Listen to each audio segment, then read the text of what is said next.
మళ్ళీ ఒకసారి వినాలనిపించే అద్భుత గీతాన్ని తిలకిద్దాం.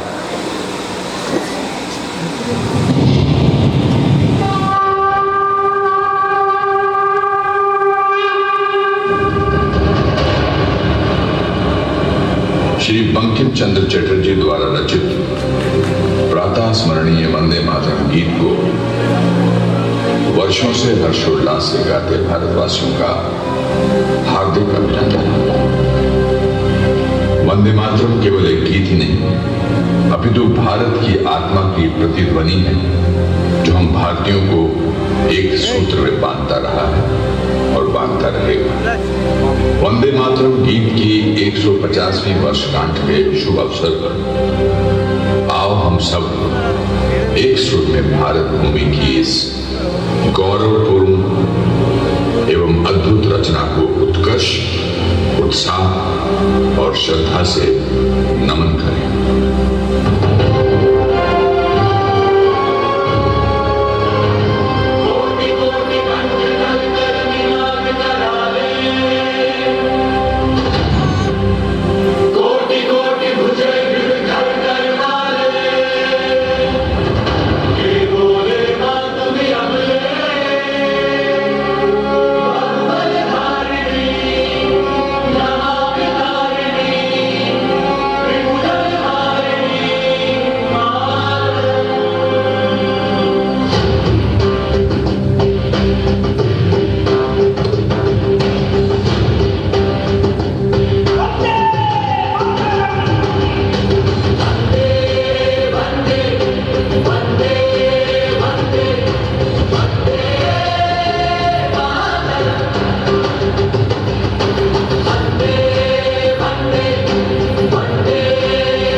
मेरी माँ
जहाँ राम और कृष्ण ने जन्म लिया, नालंदा तक्षशिला ने ज्ञान दिया। जहाँ राम और कृष्ण ने जन्म लिया, नालंदा तक्षशिला ने ज्ञान दिया। अंतरिक्ष में हमने वेदम किया, विश्व को शांति संदेश दिया।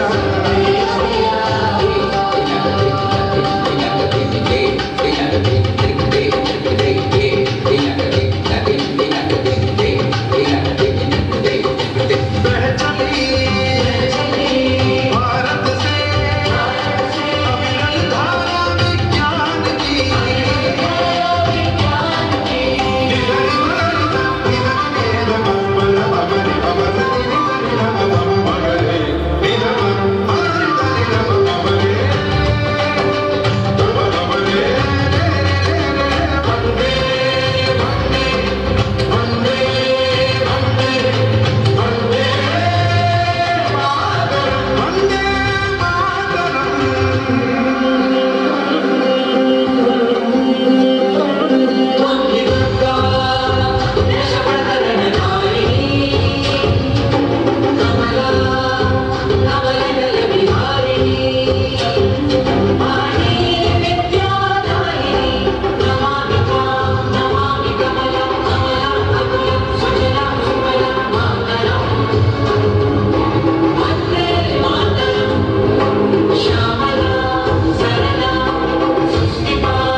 గట్టిగా చప్పట్లతో చిన్నారులను ఆశీర్వదించవలసిందిగా నగర అధ్యక్షులు రఘు గారికి, నగర ప్రధాన కార్యదర్శి శ్రీనివాస్ రెడ్డి గారికి, బోధన్ డివిజన్ ప్రతినిధి జయప్రకాష్ గారికి మరియు వేదిక మీదున్న సంస్కార భారతి ప్రిస్పా ప్రతినిధులకు, 19వ డివిజన్ కార్పొరేటర్ నాగు లక్ష్మణ్ గారికి, 39వ డివిజన్ కార్పొరేటర్ మురళి గారికి, చిన్నారులకు, ఈ కార్యక్రమంలో పాల్గొన్న వారి తల్లిదండ్రులకు, ఇందూరు నగర ప్రజలందరికీ కూడా ఈ రోజుల్లో యువత కానీ చిన్న పిల్లలు కానీ సెల్ ఫోన్ వల్ల, ఇంటర్నెట్ వల్ల మన భారత సంస్కృతి కానివ్వండి, మన భారతదేశ పట్ల భక్తి, దేశభక్తి తక్కువగా అవుతుందని ఏదైతే భావన ఉందో దానికి విరుద్ధంగా ఈరోజు ఈ ఆడిటోరియంలో ఈ చిన్నారుల యొక్క చేస్తున్న నృత్యం దేశభక్తితో చాటినటువంటి ఏదైతే ఎలోక్యూషన్ కాంపిటీషన్ కానివ్వండి, ఎస్ఏ రైటింగ్ కానివ్వండి, ఏకపాత్రాభినయం చేస్తున్నారో అది అంతో ఎంతో కాదు. స్టిల్ యూత్లో భారత్ మాత యొక్క రెస్పెక్ట్ ఉంది అని ఈరోజు మీరు చూపిస్తున్నారు. దానికి ప్రతి ఒక్కరు కూడా చప్పట్లతో స్వాగతిద్దాం. ముఖ్యంగా మన ప్రీతం ఎమ్మెల్యే గారు ఈరోజు ఈ కార్యక్రమానికి రావడం మనందరికీ గర్వకారణం. ముఖ్యంగా వందే మాతరం 150 సంవత్సరాల సందర్భంగా ఈరోజు నిజామాబాద్లో సంస్కార భారతి మరియు ట్రస్మాల ఆధ్వర్యంలో చేయడం జరిగింది. ముఖ్యంగా ఈ వందే మాతరం దీన్ని పార్లమెంట్లో కూడా దీన్ని బిల్ ప్రవేశపెట్టి సక్సెస్ చేసి మన భారతదేశంలో మొత్తం దీన్ని విద్యా సంస్థల్లో కానీ ఎక్కడా కానీ ప్రథమంగా వందే మాత్రం చేరిపోతున్నారు. అలానే ట్రస్మా మా విద్యా సంస్థలు అన్నీ కూడా ఇప్పుడు మీరు కొన్ని వందల స్కూల్స్ ఇక్కడికి వచ్చినాయి, అనేక కార్యక్రమాలు చూశారు.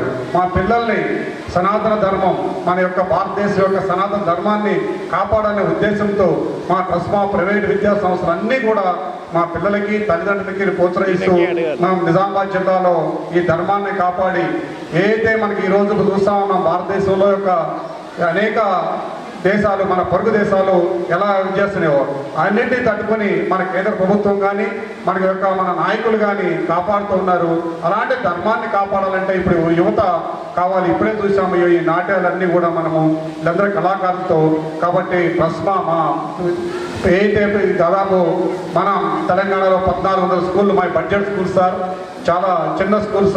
అలాంటి స్కూల్స్లో అఫోర్డబుల్ ఫీజుతో మా విద్యార్థులందరినీ కూడా మేము భారతదేశానికి అందిస్తూ ఉన్నాం సార్. కాబట్టి ఈ విద్యా సంస్థని కాపాడాల్సిన అవసరం కూడా మీ అందరిపైన ఉందని చెప్పుకుంటూ ప్రతి కరస్పాండెంట్ చిన్న విద్యా సంస్థ స్థాపించి అనేక మంది విద్యార్థులకి, గ్రామీణ ప్రాంత విద్యార్థులకు కూడా నేర్పుతా ఉన్నాం. ఈ కార్యక్రమాలు ఇలానే విద్యా సంస్థల్లో మేము నడిపిస్తూ ఇంకా ముందు వెళ్తామని, సనాతన ధర్మాన్ని కాపాడుతామని కోరుకుంటూ నాకు అవకాశం ట్రస్మా మా శ్రీనివాసరెడ్డి గారు మరియు ఇతర సభ్యులందరికీ, ఇక్కడికి ఇచ్చేసిన మన ప్రీతం ఎమ్మెల్యే గారికి, కళాభారతి వాళ్ళకి మరియు విద్యార్థులకు, తల్లిదండ్రులకు దీనికి అందరూ మీరు ప్రోత్సహించారు. ఇది మా ట్రస్మా తరఫున మీ అందరికీ పాదావందనం చేస్తున్నాం. Thank you very much. అద్భుతమైన కళాభారతి, అది 116 కోట్ల ప్రాజెక్టు.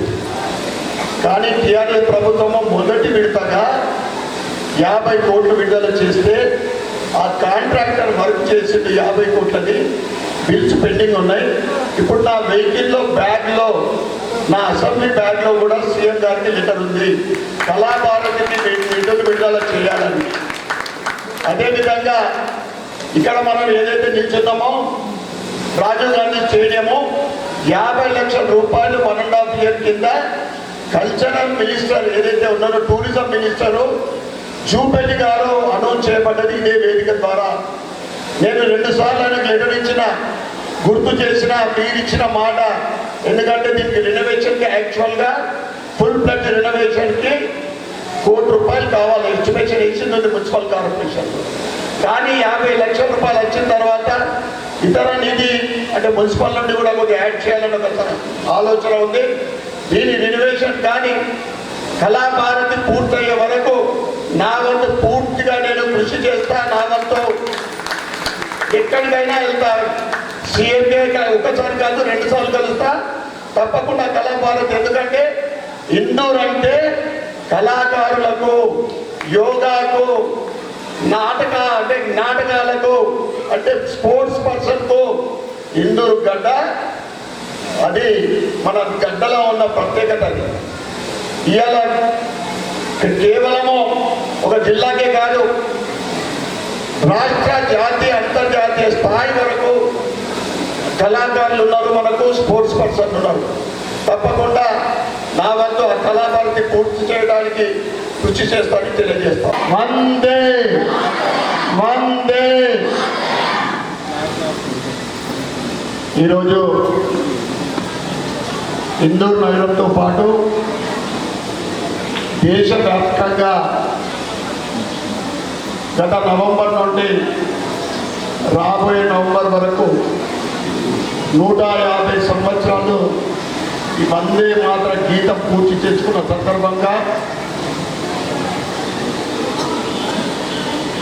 ఈ కార్యక్రమాన్ని సంస్కార భారతి మరియు ప్రిస్మా ఆధ్వర్యంలో జరగడం నిజంగా చాలా సంతోషదాయకం. ఈ సందర్భంగా వేదిక మీదున్న పెద్దలు సంస్కార భారతి ప్రాంత అధికారి నిరంజన్ ఘనంగా ఉదయం నుండి జరుగుతూ ఉన్నాయి. మిత్రులారా, 1875వ సంవత్సరంలో బంకిం చంద్ర చటర్జీ నుండి వచ్చినటువంటి చాలువారినటువంటి వందే మాతరం, ఓ మాతృభూమి నీకు వందనం అనే పాట రాశారు. గత సంవత్సరం 150 ఏళ్ళు నిండాయి. గత సంవత్సరం నవంబర్ 7 నుండి ఈ సంవత్సరం నవంబర్ 7 వరకు 150 ఏళ్ళ ఉత్సవాలు ప్రపంచం మొత్తం జరుగుతూ ఉన్నాయి. భారత ప్రధానమంత్రి శ్రీమాన్ నరేంద్ర మోదీ గారు గత సంవత్సరం ఈ కార్యక్రమాన్ని ప్రారంభించారు. ఆ ప్రారంభ కార్యక్రమంలో సంస్కార భారత అఖిల భారత అధ్యక్షులు, ప్రముఖ వయోలిన్ విద్వాంసులు, అంతర్జాతీయ విద్వాంసులు శ్రీ మంజునాథ్ గారి నేతృత్వంలో ఆ కార్యక్రమం జరిగింది. సంస్కార భారతి కళా ఫీల్డ్లో పనిచేస్తుంది కాబట్టి ఇది కనెక్ట్ అయినటువంటి కార్యక్రమం. కాబట్టి సంస్కార భారతి దేశవ్యాప్తంగా ఈ కార్యక్రమం చేస్తున్నది. ఇంకా కాస్త మనం ఈ వందే మాతరం, ఓ మాతృభూమి నీకు వందనం 1886లోనే రవీంద్రనాథ్ ఠాగూర్ గారు పాడారు. మిత్రులారా, కాస్త లోతుకు వెళ్తే చాలా విషయాలు ఉన్నాయి దీంట్లో. కొద్దిమందికి చెరుకు అంటుంటుంది అన్నట్టు, అరే మనం నిజంగానే తప్పు చేశాం కదా, అవును కదా అనిపిస్తుంది. స్వాతంత్రం రాకముందు కాంగ్రెస్ పార్టీలో అనేక రకాల చర్చలు జరుగుతున్నటువంటి సందర్భంలో వందే మాత్రం ఈజీగానే మొత్తం వందే మాత్రం పాడేవారు. కానీ దేశంలో ఉన్నటువంటి, అంటే అప్పుడు పాకిస్తాన్ భారత్ కలిసి ఆ టైంలో ముస్లిం లీగ్ వాళ్ళు, అరే ఈ పాటలో త్వం హి దుర్గా దశ ప్రకరణ దారిని, అమ్మా దుర్గా నువ్వు 10 చేతులతోటి ఆయుధాలు ధరించావని స్తుతిస్తుంది ఈ గీతంలో. 4వ గీతంలో ఉంటుంది, 4వ చరణంలో ఉంటుంది. ఇది మేము పాడమని అప్పుడు ఉన్నటువంటి ముస్లిం లీగ్ పెద్దలు నెహ్రూకు ఫిర్యాదు చేశారు. దాని కారణంగా కేవలం వందే మాత్రం 2 చరణాలకే ఈ 150 ఏళ్ళు మనం ప్రయత్నం చేసినాం. భారత ప్రభుత్వం 1947లో స్వతంత్రం వచ్చింది ఆగస్టు 15న.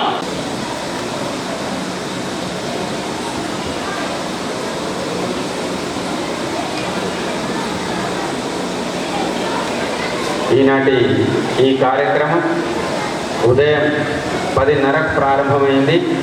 ఉపన్యాస పోటీతో ప్రారంభమైనటువంటి ఈనాటి వందే మాతర కార్యక్రమం మరి ఇప్పటి వరకు కూడా ఎక్కడ గ్యాప్ లేకుండా కార్యక్రమం నడుస్తూ ఉంది. ఈ కాంపిటీషన్లో చాలామంది చిన్నారులు మరి ఏకపాత్రాభినయం, మోనో యాక్షన్ చేశారు. అదేవిధంగా చక్కని నృత్య ప్రదర్శనని అందించారు మరియు డ్రాయింగ్ కాంపిటీషన్ చేశారు. సరేనా?